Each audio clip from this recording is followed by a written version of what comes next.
Hi అండి, అందరికీ welcome back to our channel Rupa Mahesh village blogs అండి. ఈరోజు బ్లాగ్ ఏంటంటే మార్నింగ్ టు లంచ్ బ్లాగ్ అండి. ఇక్కడైతే పిల్ల అయితే అలా కూర్చొని ఉంది, నేను వీడియో తీస్తుంటే చూస్తూనే ఉంది. చూడండి మీరు కూడా. ఇక్కడైతే టిఫిన్లోకి అయితే దోశలు అయితే వేసాను, దోశల్లోకి అయితే చట్నీ చేశానండి. ఈరోజు అయితే మోయిబుడమ చేపల పులుసు అయితే చేస్తున్నాను.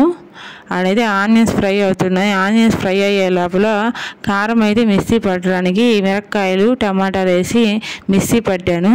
మేమైతే మిరప్పొడి అయితే వేయమండి చేపల పులుసులోకి.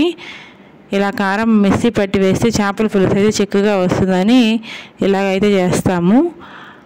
ఆనియన్స్ బాగా ఫ్రై అయ్యాక ఆ మిక్సీ పట్టిన కారాన్ని కూడా దాంతో వేసి బాగా ఫ్రై చేసుకోవాలి.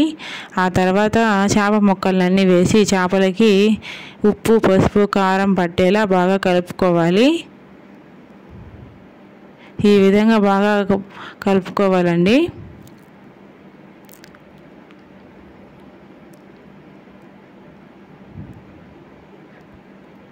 చింతపండు పులుసును కూడా బాగా పిసిగి చింతపండు పులుసునంతా చేపల్లో పోసేసుకోవాలి.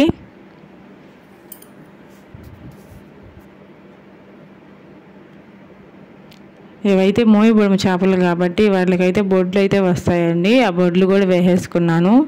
కొన్ని మామిడికాయ ముక్కలు కూడా వేసేసుకున్నాను. ముక్కలన్నీ బాగా వేసి కొంచెం కొత్తిమీర వేసి మూత పెట్టి సిమ్లో పెట్టి కొంచెంసేపు ఉడకనివ్వాలండి పులుసుని.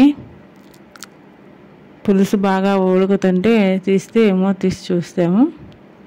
ఇక్కడైతే ఇవి పొన్నీళ్ళు అండి. ఇక్కడైతే రైస్ అయితే బాయిల్ అయిపోయింది. ఇది ఇప్పుడు 12 అయిందని మా పాపకి అన్నం పెడుతుంటే కాక అయితే రోజు వస్తుందండి.